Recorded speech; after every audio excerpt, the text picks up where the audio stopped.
maghfirah warahmah. Gadah putra wayah ingkang soleh lan solehah, sehingga ten manah mareken bungah boten susah. Lan mugi-mugi kita sedaya angsal rejeki ingkang kathah lan barokah, saged ndandosi genteng ingkang sampun pecah. Langkung-langkung saged minggah haji wonten Mekah Al-Mukarramah. Lan kula dioleh-oleh sajadah sanes jadah. Lan mugi-mugi kita sedaya panjang yuswa ingkang barokah, mlebet Islam kanthi tansah kafah, sehingga saged pecah husnul khotimah. Nek pecah mlumah mboten sah ubah, nek ubah malah medeni, nek urip golek berkah-berkah. Alhamdulillah, alhamdulillah wa syukurillah, la haula wala quwwata illa billah. Asyhadu an la ilaha illallah wa asyhadu anna Muhammadan abduhu wa rasuluh. Allahumma sholli ala sayyidina Muhammad wa ala ali sayyidina Muhammad. Jamaah salat subuh ingkang tansah dipun mulyakaken kaliyan Gusti Allah, ingkang kula mulyakaken Bapak Takmir Masjid Istiqomah Karangwaru, ingkang kula mulyakaken Bapak Kiai Ibu Nyai, ingkang kula mulyakaken sesepuh bini sepuh aji sepuh, ingkang kula mulyakaken bapak-bapak ibu-ibu jamaah salat subuh Masjid Istiqomah, ingkang kula tresnani Ustadz kula Ustadz Marta. I love you Ustadz Marta.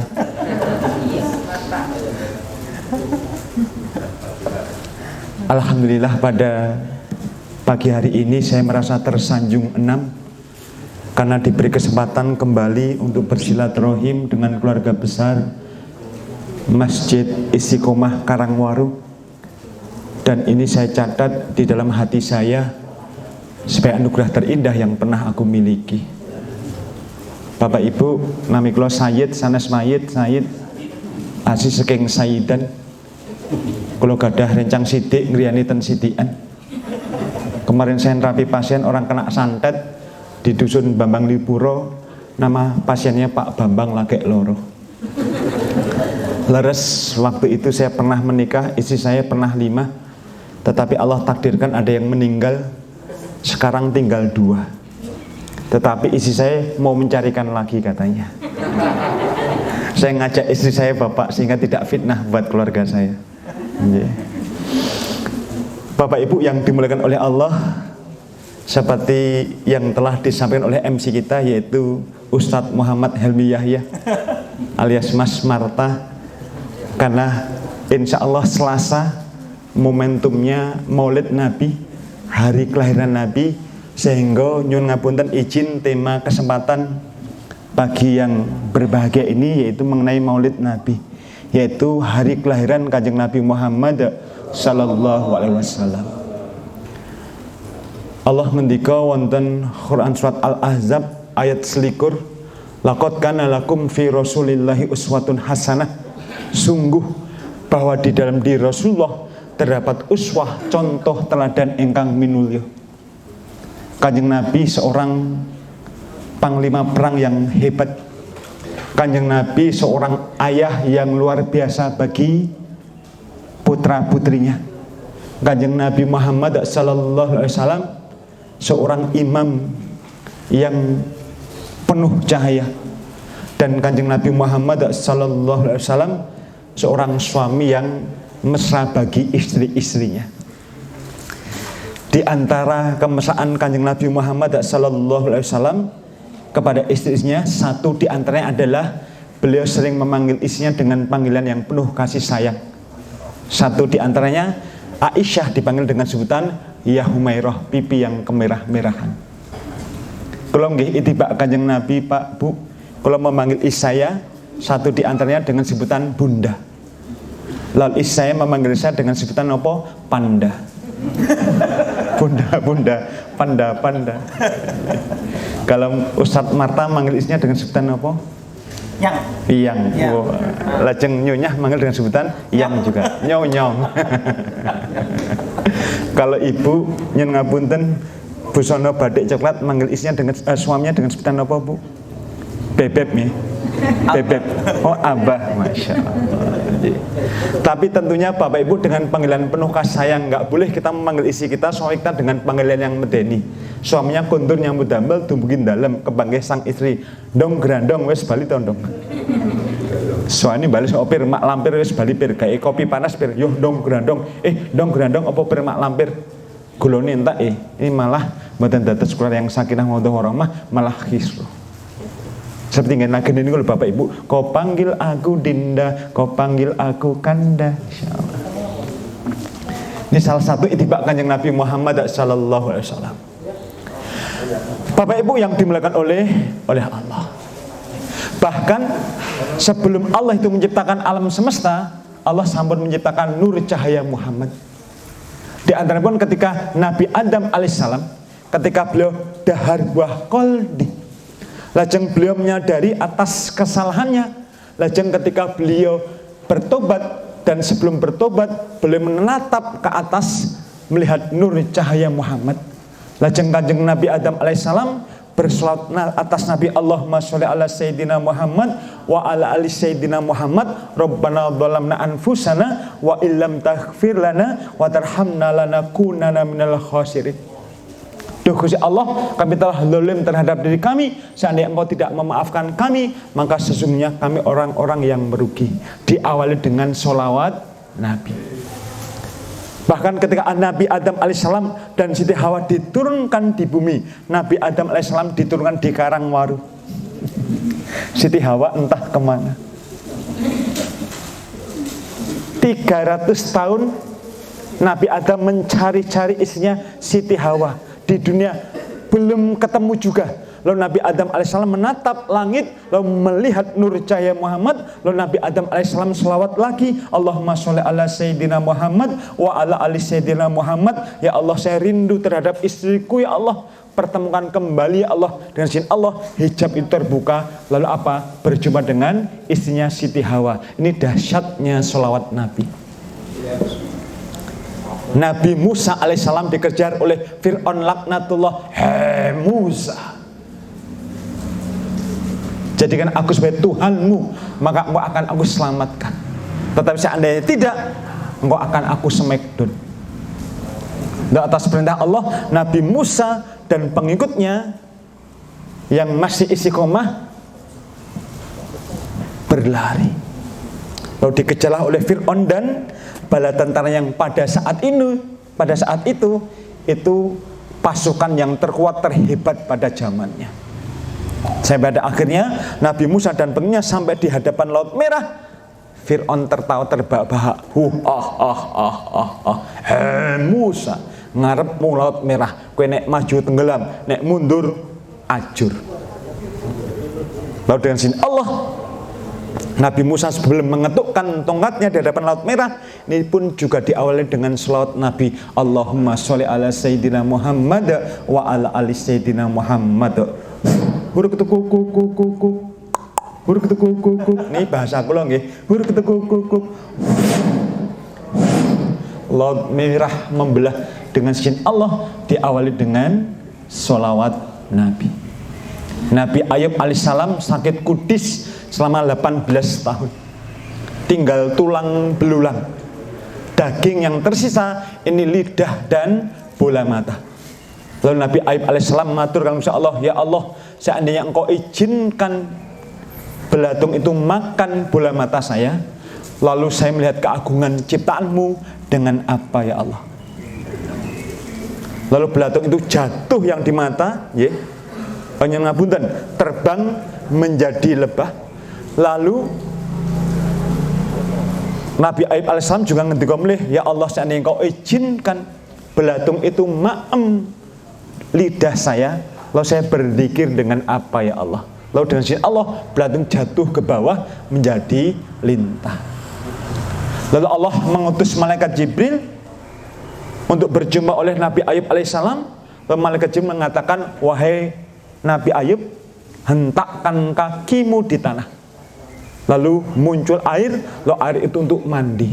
Tetapi sebelum Nabi Ayub menghentakkan kakinya di tanah, Nabi Ayub alaihissalam mengawali dengan selawat Nabi, Allahumma sholli ala Sayyidina Muhammad wa ala ali Sayyidina Muhammad. Lalu keluar air, lalu air untuk mandi. Dengan izin Allah, kudus itu sembuh seketika. Ini dahsyatnya selawat Nabi. Bahkan Bapak Ibu yang dimuliakan oleh Allah, ketika Allah memerintahkan kita sholat, apakah Allah sholat? Mboten. Ketika Allah memerintahkan kita untuk berhaji, apakah Allah haji? Mboten. Ketika Allah memerintahkan kita untuk puasa Ramadan, apakah Allah puasa Ramadan? Insya Allah mboten. Ketika Allah memerintahkan kita untuk berzakat, apakah Allah berzakat? Mboten. Tetapi ketika Allah memerintahkan kita untuk sholat Nabi, maka demi Allah, Allah dan para malaikat pun juga bersolat atas Nabi. Innallaha malaikatahu yusholluna ala nabi ya ayyuhalladzina amanu shollu wasallimu taslima. Sesungguhnya Allah dan para malaikat bersolawat atas Nabi Muhammad sallallahu alaihi wasallam. Niki dahsyatnya salawat. Kalau Nabi Ibrahim alaihissalam disebut Khalilullah, sahabatnya Allah. Kalau Nabi Musa alaihissalam disebut kalamullah, perkataan Allah. Kalau Nabi Isa alaihissalam disebut ruhullah, ruhnya Allah. Sedangkan Nabi Muhammad sallallahu alaihi wasallam disebut Habibullah, kekasihnya Allah. Dan Allah itu remet sangat ketika kekasihnya kita sebut dengan apa? Dengan sholawat Nabi. Lajeng Ustadz, pripun yang dimaksud sholawat Nabi? Yang pertama, ketika ada ustadz ngendiko, ada ustadz matur, ada kiai ngendiko, ada kiai matur, ada tiang ngendiko, ada tiang matur, nyebat Muhammad, maka kita jawab sallallahu alaihi wasallam. Nabi Muhammad sallallahu alaihi wasallam. Ini yang dimaksud sholawat Nabi. Lajeng sholawat yang kedua, yaitu Allahumma sholli ala Muhammad wa ala ali Muhammad, atau Allahumma sholli ala Sayyidina Muhammad wa ala ali Sayyidina Muhammad. Allahumma sholli ala Muhammad, ya Allah selamatkan Muhammad, muliakanlah Muhammad, berkalilah Muhammad, wa ala ali Muhammad, dan keluarganya Kanjeng Nabi Muhammad. Panjenengan kula insyaallah termasuk keluarganya Kanjeng Nabi Muhammad sallallahu alaihi wasallam. Kalau sholatullah, salamullah, ala tuha, rasulillah, ini bukan sholawat, tetapi sholawatan angsal, mboten Bapak Ibu, angsal. Mboten bid'ah. Sing bid'ah nek tiang nyanyi sholat oleh, rasolat oleh, malah dosa. Ya Nabi salam alaika, ya Rasul salam alaika, ya Habib salam alaika, sholawatullah alaika. Nyes nggih ten manah nggih, niki mboten bid'ah. Sing bid'ah nek tiyang nyanyi manuke cecak rawa tawa buntute ini sing bid'ah. Ya Nabi salam alaika, ya Rasul salam alaika, ya Habib salam alaika, sholawatullah alaika. Nyes nggih Bapak Ibu nggih, monggo sareng-sareng monggo. Ya Nabi salam, ya Habib salam alaika, ya Habib salam alaika, sholawatullah alaika. Masya Allah, nyes niki mboten bid'ah. Sing bid'ah ketika tiang nyanyi sakitnya tuh di sini, di dalam hatiku, sakitnya tuh di sini, melihat ini sing bid'ah. Barang siapa cinta nabinya, pasti bahagia dalam hidupnya. Muhammadku, Muhammadku, dengarlah seruanku, aku rindu padamu Muhammadku. Engkaulah Nabi pembawa cinta, kau bimbing kami menuju surga. Muhammadku, Muhammadku, dengarlah seruanku, aku rindu padamu Muhammadku. Jikalau putra putri wayah panjenengan nyanyi mengatakan boten bid'ah. Set bid'ah engkang bid'ah ketika putra putri wayah kita ketika nyanyi, aku bukanlah Superman, aku juga bisa nangis bila kekasih hatiku pergi meninggalkan aku. Jeng jeng jeng jeng jeng jeng jeng. Niki sing bid'ah. Bapak Ibu ingkang dipun muliakan kalian Gusti Allah, nggih. Nah, momentum peringatan Maulid Nabi kelahiran Kanjeng Nabi Muhammad sallallahu alaihi wasallam niki diawali nggih di zaman kepemimpinan Muhammad Al-Ayyubi. Ketika umat Islam berjihad beberapa kali kalah terus. Lalu Muhammad Al-Ayyubi berpikir, loh kenapa kok bisa kalah? Padahal Allah menjanjikan kepada umat Islam ketika umat Islam berjihad itu selalu menang. Ternyata selidik punya selidik, ya. Umat Islam pada waktu itu kecintaan kepada Kanjeng Nabi Muhammad sallallahu alaihi wasallam ini sangat-sangat berkurang, ya. Bahkan mereka kecenderungan, ya, condong suka lagu-lagu tentang syahwat. Oleh karena itu, ya, oleh sang pemimpin Muhammad Al-Ayyubi, kita kembali kepada kita kembali kepada, ya, ittiba kepada Kanjeng Nabi Muhammad sallallahu alaihi wasallam. Akhirnya apa? Momentum Maulid Nabi diperingati, ya, ya, pengajian-pengajian, lalu diceritakan tentang apa? Senandung kekaguman kita, ittiba kita kepada Kanjeng Nabi Muhammad sallallahu alaihi wasallam. Akhirnya muncul selawat-selawat Nabi menika. Loh, di zaman Khulafaur Rasyidin Pak Said nggak memperingati Maulid Nabi. Kenapa? Karena di zamannya Khulafaur Rasyidin, Umar bin Khattab, ya, Ali bin Abi Thalib, ya, Abu Bakar, kecintaan kepada Kanjeng Nabi Muhammad tidak diragukan lagi. Tetapi berjalannya waktu, Kanjeng Nabi Muhammad seakan-akan terkalahkan dengan apa? Mengidolakan tokoh-tokoh yang lain. Ini awal tercipta sholawat Nabi, tercipta sholawatan Nabi, tercipta dengan apa? Memperingati Maulid Nabi, yaitu kelahiran Kanjeng Nabi Muhammad sallallahu alaihi wasallam. Akhirnya dengan sini Allah, sejak saat itu muncul ghairah. Ketika berjihad, Allah memenangkan Islam selalu. Sehingga Bapak Ibu yang dimuliakan oleh Allah, momentum ingat Maulid Nabi ini adalah apa? Kita kembali untuk mentoladani Kanjeng Nabi Muhammad sallallahu alaihi wasallam lagi. Jangan sampai ibu-ibu mendengar apa? Sinetron. Jangan sampai mas-mas, mbak-mbak mengidolakan apa? Penyanyi Korea. Yeah. Jangan sampai mengidolakan apa?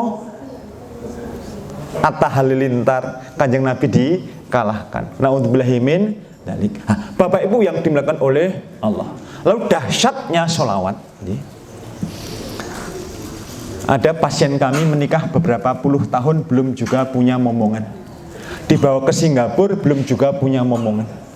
Ikut program bayi tabung, bayinya tidak mau ditabung, akhirnya nggak mengandung. Dari tabung 3 kg sampai 12,5 kg. Tabung gas nih mati.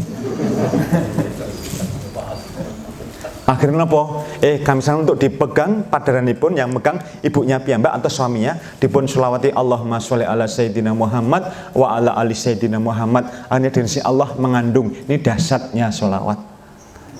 Kami punya pasien bekam Pak Daliso Rudianto SH, notaris terkenal di Jogja. Beliau sampun sida, Allah yarham, semoga beliau husnul khotimah. Beliau punya 20 pohon mangga. Beliau ketika kiyambak, 20 pohon mangga itu yang 10 dipun sulawati, yang 10 tidak disulawati. Apa yang terjadi Bapak Ibu yang dimuliakan oleh Allah?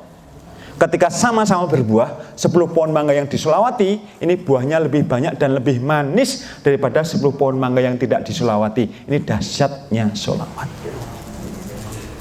Pada musim berikutnya diwalik, yang disulawati tidak disulawati, yang tidak disulawati jadi disulawati. Apa yang terjadi? Ketika pohon yang disulawati, ini hasilnya buahnya lebih banyak dan lebih manis daripada pohon mangga yang tidak disulawati. Ini dahsyatnya sholawat. Ada pasien kami kanker getah bening, dokter angkat tangan, Tetapi kami sarankan pasien kami juga angkat tangan, tapi angkat tangannya berbeda, yaitu menengadah kepada Allah dengan apa? Salah satunya sholawat Nabi, dipegang dipun sholawati Allahumma sholli ala Sayyidina Muhammad wa ala ali Sayyidina Muhammad. 3 bulan zero kankernya alias sembuh. Ini dahsyatnya sholawat. Mas-mas kepengen nikah dereng gadah, calonnya ada mbak lewat manggablok plok Allahumma sholli ala Sayyidina Muhammad wa ala ali Sayyidina. Kena jenengan doyak mas sama mbak. Saya sampaikan ke beberapa jamaah juga yang lain. Bapak ibu kepengen mobil, nggih Ustaz, mobil apa? Avanza. Wonten mobil Avanza mandek mang cepeng plek Allahumma sholli ala Sayyidina Muhammad wa ala ali Sayyidina Muhammad. Ya Allah, paring kula mobil Avanza ya. Ya ada beberapa yang mengabari, alhamdulillah Ustaz, pangesipun kula gadah mobil Avanza. Tapi Avanza sing mandek lho Bapak Ibu nggih. Jangan yang jalan-jalan haram dipegang, bisa mencelakakan. Ibu-ibu tidak terpekan wonten mobil expander plak Allahumma sholli ala Sayyidina Muhammad kok duit mang tinggal ngajar mawon mboten sah diteruskan di sono. Ndak mengke dikira napa Bu? Niki dahsyatnya sholawat Bapak Ibu. Putra putri kami nggih sama istri napa nimangnya sholatullah salamullah Allah Akbar, relatif lembut-lembut, relatif pinter-pinter. Putra kami yang hampunten beberapa anak di UGM yang saya nggih untuk motivasi kemawon. Termasuk ada tetangga itu anaknya 7 UGM semuanya. Kenapa? Ketika kelas 2 SMA, kelas 3 SMA itu napa diajak ke kampus UGM, lalu sholawat Nabi Allahumma sholli ala Sayyidina Muhammad wa ala ali Sayyidina Muhammad. Ya Allah, mugi-mugi Allah anak kula ketampitan UGM. Lajeng orang tua itu mengatakan kepada anak-anaknya, Mas, Mbak, diteruske ya sing ndonga ning UGM sambil sholawat. Akhirnya apa? 7 UGM semuanya. Ini dahsyatnya sholawat. Sehingga ibu-ibu ketika panjenengan menimang putra wayah panjenengan jangan nina bubuk, oh nina bubuk, nek ora bubuk nanti dicokot nyamuk. Ini meden-medeni. Sing leres napa nina bubuk, oh nina bubuk, nek ora bubuk, ibu yang bubuk. Bapak mireng, bapak ya melu bubuk. Tapi lebih dasar lagi napa? Dipun sholawati. Allahumma sholli ala Sayyidina Muhammad wa ala ali Sayyidina Muhammad. Napa sholawatan. Insya Allah akan terbentuk karakter yang sahih. Karena lagu itu sama dengan ucapan, dan ucapan bisa menjadi doa. Harapan-harapan tesih wonten sinten harapan-harapan panjenengan boten sanes dino menika putra wayah panjenengan. Bobo jas cemeng kepengin dados menpora dereng kelakon, sinten ngetos mih putra wayahipun sing dados menpora. Bobo menika Masya Allah engkang napa busana abu-abu kepengin dados presiden dereng kelakon Bobo. Sinten kentos mengih putra wayah panjenengan sing dados presiden. Harapan-harapan tesih wonten sinten boten sanes menika putra wayah panjenengan. Kula kepengin gadah pondok pesantren dereng kelakon, sinten ngentos mengih putra wayah kula sing gadah pondok pesantren. Nggih. Pun nikah dereng Mas? Innalillahi wa inna ilaihi raji'un. Ngata-ngatai sholawat Mas nggablek Mas. Nek jenengan diuyak. Lagu ini bisa membentuk karakter dan bisa menjadi doa karena ucapan. Ngantos-ngantos Bu kalau kita menyanyikan kepada putra-putri kita. Po ame-ame belalang kupu-kupu, siang makan nasi, kalau malam minum susu. Ini ngapusi. Setahu saya, yang namanya bayi dari zaman dulu sampai zaman sekarang, siang minum susu, malam nggih minum susu. Nek siang makan nasi, kalau malam minum susu, itu sanes bayi ini. Nyasa nggih. Laras Pak dosen nggih. Balonku ada 5 rupa-rupa warnanya, hijau, kuning, kelabu, merah muda dan biru. Meletus balon hijau der, hatiku sangat kacau. Menurut saya ini lagunya itu tidak baik. Balon satu meletus hatinya kacau. Kalau anak-anak kita dinyanyikan begitu nanti hatinya kacau terus. Daftarnya UGM belum ketompo, kacau. Nembung akhwat kalah dhisik karo masih kacau. Pandemi kacau. Moneter kacau. Kenapa? Karena nyanyi balanku ada 5. Balanku tinggal 4, ku pegang erat-erat. Kan ngajari anaknya pelit. Masuk bal mek dipegang, mek bal mau dipegang erat-erat, ngatos. Lagu bisa mendidik karakter. Nopo? Mang Solawati. Pada hari Minggu ku turut ayah ke kota, nek delman istimewa ku duduk di muka. Kan ngajari anak kurang ajar. Maka mosok mukanya Pak Dilman diduduki.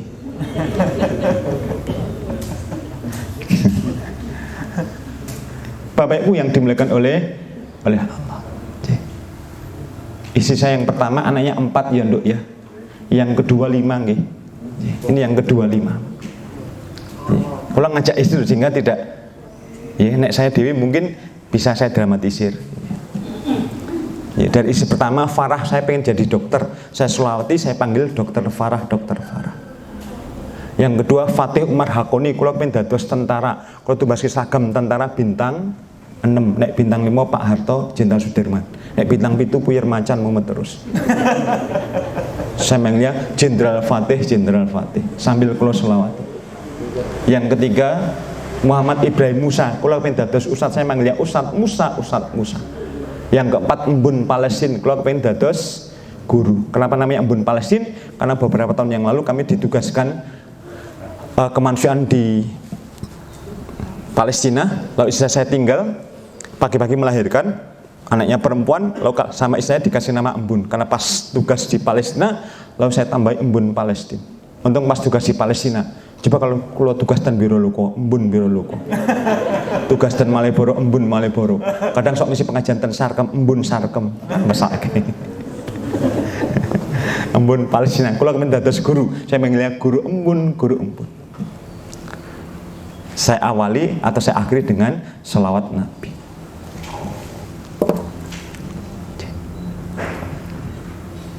Mas, bismillah mas, jenengan naksir seorang putri isi koro, mantep, solawati tembung, mbak maukah engkau menikah denganku? Ketika mbaknya mengatakan ya, itu berarti ya banget. Mbak maukah engkau menikah denganku? Ketika mbaknya tersenyum, ini berarti ya.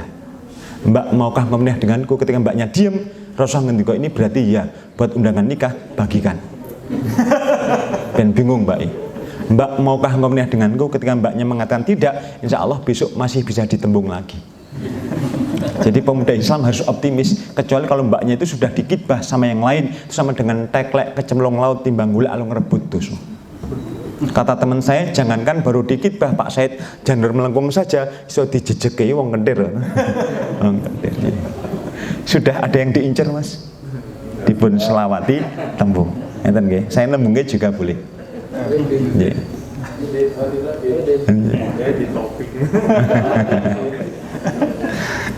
Bapak Ibu yang dimuliakan oleh Allah. Niki terbitnya jam 5.22 nggih. Berarti sholat syuruknya 5.27. Karena pas ketika matahari terbit ini diharamkan untuk sholat apapun. Sholat sunnah apapun. 5.22 berarti pada 5.27. Terus waktu duhanya 5.46.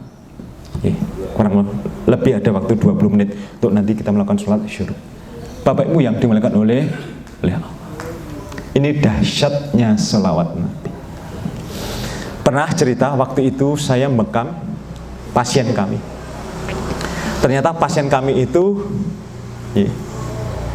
dia punya atau ngingu segawan guguk pitbull. Dan waktu itu saya dipersilahkan masuk ke rumah dulu, karena udah biasa menjadi pasien bekam kami. Tapi waktu itu kami kaget ketika masuk, ternyata kami disambut oleh segawan pitbull itu. Dan baru sekali saya berjumpa dengan pitbull itu, dan pitbull juga baru sekali berjumpa dengan saya. Dia ngeliatin saya mencorong. Awalnya pitbullnya itu senyum, kok jor mencorong. Tak pencorong gini tambah mencorong. Wah, nek saya lari malah dikejar. Nek tak balang dengan alat bekam malah tambah ngamuk. Pun akhirnya saya pasrah, lalu saya selawat Nabi, Allahumma sholli ala sayyidina Muhammad wa ala ali sayyidina Muhammad. Ya Allah, selamatkan kami ya Allah. Selamatkan kami ya Allah. Istri saya banyak ya Allah, anak-anak saya masih kecil-kecil ya Allah. Pada waktu itu. Ini apa? Lulu melek nangis. Lajeng dia bersimpuh, seakan-akan malah justru menjaga saya. Lalu 7 menit, 8 menit kemudian, pasien saya yang punya pitbull itu datang masuk rumah, kaget. Ternyata apa? Pitbullnya udah di hadapan saya. Padahal waktu itu pitbullnya itu apa? Dimasukkan ke kandang, spontan dia udah dikunci. Kok ternyata apa? Keluar. Allah Akbar. Pasien saya itu nangis bahagia apa? Saya tidak digigit. Kenapa? Kan ada orang asing di situ. Biasanya langsung dicawel. Lajeng pasien saya yang punya pitbull itu, apa Ustadz kuncinya kok malah kayak saya jadi tuan rumahnya, pitbullnya itu, gugungnya itu tidak gigit saya. Saya bilang tak solawati ibu. Akhirnya ibunya itu tadi, bapak ibu tadi, dia usaha mebel, ketika mau dipasarkan, dipun solawati terus, akhirnya laris terus. Ini dahsyatnya solawat. Jago lurah monggo betesah nyebar duit nopo solawat Nabi, mungkin nek dipilih insyaallah. Ini Sleman kalian Gunung Kidul nggih serentak nggih pemilihan lurah nggih insyaallah. Nggih jangan salah memilih nggih Bapak Ibu nggih. Nggih syukur-syukur lurah sing salat subuh berjamaah di masjid dipilih jos itu. Bapak Ibu yang dimuliakan oleh Allah, niki dahsyatnya sholawat. Dan masih banyak pengalaman-pengalaman yang lainnya tentang dahsyatnya sholawat Nabi. Ya mengenai Bapak Ibu yang dimuliakan oleh Allah, sekedap dari kami. Nanti kita lanjutkan dengan forum tanya jawab. Ya ini saya kundurkan ke Mas Marta, Ustaz Marta atau langsung? Langsung. Ya, badan kalau tutup salam, amargi ini kita buka dengan forum tanya jawab. Ya mengenai Bapak Ibu, Mbak Menai badhe tanglet kalau semangga agak. Oh ibu badai tangan atau mengirim surat cinta untuk saya? Oh, oh jih, monggo Bu Siti Nurhalisa. Terima kasih. Waalaikumsalam warahmatullahi wabarakatuh. Oh, antum Mbak. Jadi karena sebetulnya kita kan selalu harus ibrah kepada Rasulullah. Jih, Rasulullah itu dalam kehidupan sehari-harinya itu kan sebetulnya ya seperti manusia biasa gitu ya, walaupun memang beliau masuk kemudian istilahnya mendapatkan privilege tertentu gitu ya oleh Allah gitu. Terus kesini-sini gitu kadang-kadang itu banyak yang apa ya istilahnya itu sebenarnya ya orang-orang yang kadang-kadang yang kita anggap dari beliau itu adalah orang-orang yang tahu agama, ulama atau apa gitu. Cuma kemudian dalam kehidupannya itu kadang-kadang apa ya mengamalkan hal-hal yang misalnya contohnya kalau zaman perjuangan dulu katanya ya kita sering dengar itu kan hari ilmu kebal gitu. Terus ilmu yang lain gitu yang kalau menurut saya gitu Rasulullah sendiri itu kalau dibalang ya sakit gitu. Kalau misalnya juga berdarah gitu kan. Jadi sisi-sisi kemanusiaannya Rasulullah di situ tuh nampak sekali gitu. Cuma beberapa orang itu kadang-kadang justru kayaknya pengen melebihi Rasulullah gitu dalam hal tertentu gitu ya. Nah itu nanti gimana penjelasannya. Terus kemudian Rasulullah itu sendiri kan sebetulnya memang contoh yang paling lengkap gitu untuk bahkan politik, sosial, berdagang ngeten nggih. Hubungannya ya dengan suami, dengan istri, dengan istri maksud saya dengan istri, dengan anak-anak, dengan sahabat dan sebagainya gitu ya. Kadang-kadang kita juga memang untuk ibrah itu tidak mudah gitu ya, karena kadang-kadang kita sebagai manusia itu sering, apalagi kita sudah jauh jaraknya dari Rasulullah ya, itu kalau sahabat mungkin kan bisa bertemu langsung seperti itu. Nah, kemudian yang ini apa namanya ingin saya tanyakan itu kan ada yang berpendapat bahwa untuk sampai ke Rasulullah itu kan kadang-kadang perlu wasilah gitu. Yang itu mungkin dari apa istilahnya anak keturunannya Rasulullah sampai Rasulullah gitu. Nah itu saya masih belum begitu paham sih hal seperti itu. Bu Menawi Ustaz bisa apa yang memberi penjelasan yang agak apa mungkin ya reasonable seperti itu. Nah, tentu itu saja. Terima kasih. Siap. Waalaikumsalam warahmatullahi wabarakatuh. Oh, mengeten, insyaallah, barakallah. Nggih. Nggih, kula tenggo undanganipun Ibu nggih, insyaallah. Nggih, matur nuwun Ibu Siti Nurhalisah atas pertanyaannya yang jawabannya kompleks begitu. Nggih, leres. Kanjeng Nabi Muhammad sallallahu alaihi wasallam adalah manusia biasa, hanya saja beliau orang yang maksum, beliau dijaga oleh Allah. Bahkan ngendikannya beliau itu bagian dari firman-firman Allah, sehingga beliau benar-benar terjaga. Tetapi konteks sebagai manusia ini juga tidak berbeda dengan manusia yang lainnya. Artinya apa? Ketika beliau lapar ya dahar, ketika beliau haus ya ngunjuk. Tetapi tentunya ada adab-adab yang istimewa yang ketika beliau melakukan segala sesuatunya ini dengan adab-adab yang sempurna. Kalau beliau itu sedikit makan karena beliau sering puasa gitu. Kalau kita sedikit-sedikit makan. Beliau sedikit tidur, dia menguatkan tahajudnya. Kalau kita sedikit-sedikit tidur gitu. Ya sama-sama sedikit, hanya saja beliau sedikitnya sekali, kita sedikitnya banyak begitu. Rasul pun juga ketika berjihad beberapa kali beliau terluka.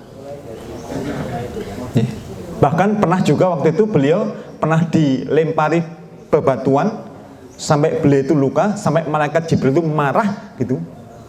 Seandainya engkau izinkan wahai Muhammad, tak membleki gunung Uhud gitu.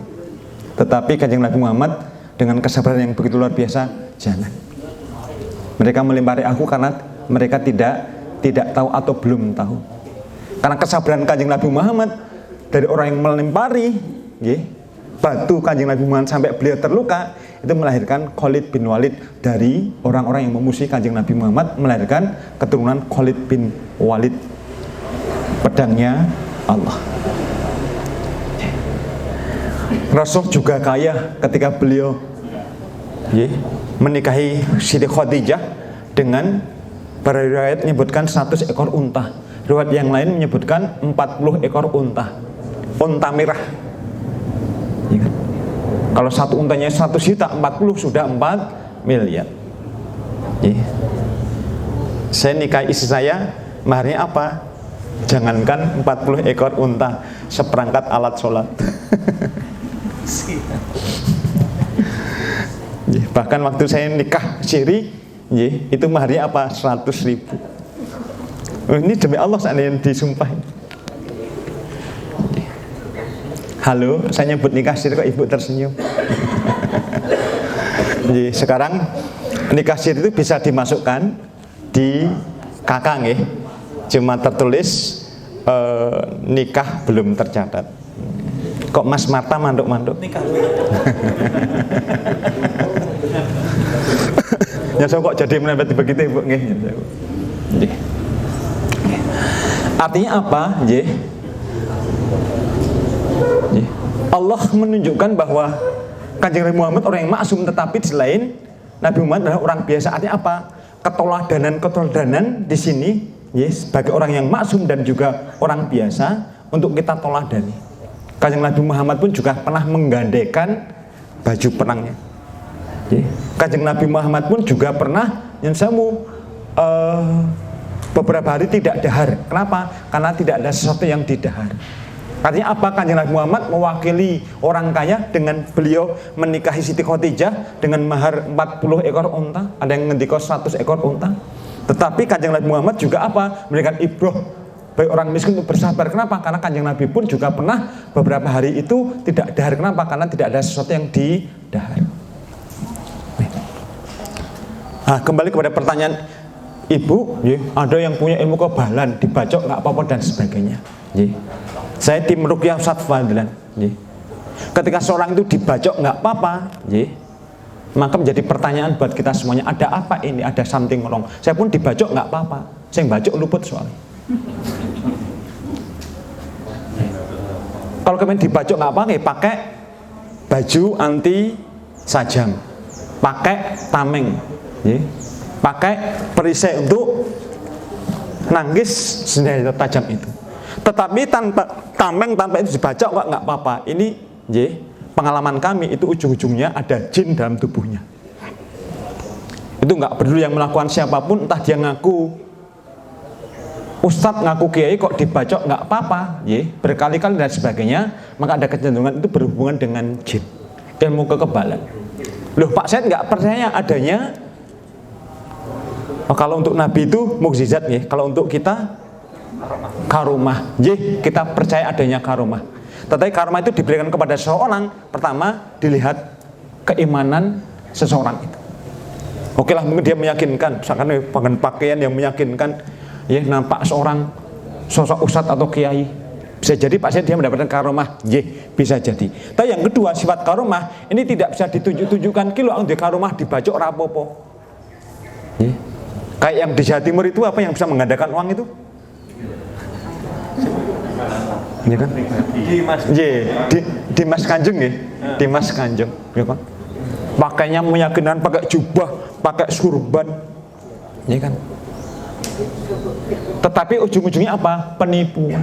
Ngakunya punya karomah. Kita sebagai orang beriman wajib mempercayai adanya karomah diberikan kepada seseorang. Tetapi sifat yang kedua, karomah itu tidak bisa ditunjuk-tunjukkan. Kilo di karomah bisa menggandakan beberapa uang. Kilo aku di karomah dibacok nggak apa-apa. Kilo aku di karomah sama mabur dan sebagainya. Terus yang ketiga, karomah tidak bisa diminta setiap saat. Ya Allah berikan saya karomah, ya Allah di masjid ini, ya Allah untuk menggandakan uang, ya Allah. Ya Allah berikanlah saya karomah, ya Allah berhadapan dengan ini, ya Allah dibacok nggak apa-apa, ya Allah. Karomah tidak bisa diminta setiap saat. Terus yang ketiga, keempat, karomah tidak bisa dijual belikan. Aku di karomah gelemra mahari sak yuto rong yuto. Maka itu bukan karomah, kebalikan dari karomah adalah istijrot, bagian daripada tipu daya setan. Artinya apa? Ketika dia ngaku ustadz, kiai gitu, kok dibacok nggak apa-apa, dia tunjuk-tunjukkan, itu bukan karomah, itu bagian daripada tipu daya setan. Dia menggunakan jin. Padahal Allah ngendika di dalam surat Al-Jin ayat 6, ada laki-laki dari golongan manusia minta bantuan kepada laki-laki dari golongan jin. Kata laki-laki ada jamak untuk perempuan juga, maka sesungguhnya jin itu akan menambah dosa-dosa dan kesangsaran buat kita. Jadi ilmu lembu sekilan, ilmu belajar musti, ilmu atau jurus tendangan tanpa bayangan, itu ujung-ujungnya berkolaborasi dengan setan, dan itu hukumnya haram dan musyrik. Na'udzubillahi min dzalik.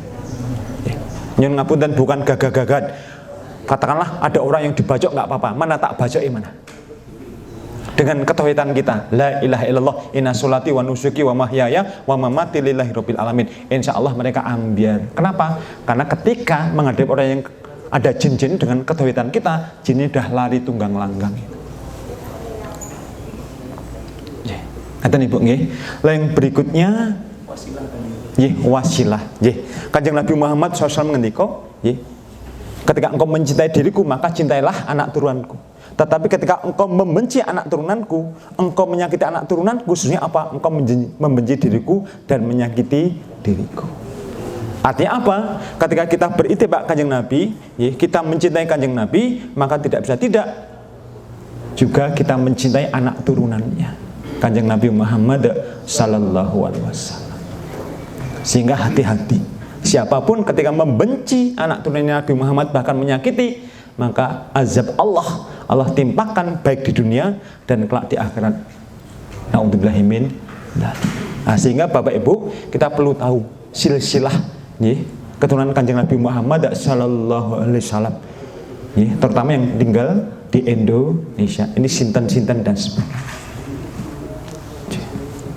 Sudah tidak bisa dibantah lagi bahwa Habib Rizik itu bagian dari keturunan Kanjeng Nabi Muhammad sallallahu alaihi wasallam. Mengkaitkan nanti insya Allah dilanjutkan, jadi berkenan sholat setelah sholat sunnah syuruk. Demikian Billahi sabil haq fasbil khairat. Wassalamualaikum warahmatullahi wabarakatuh.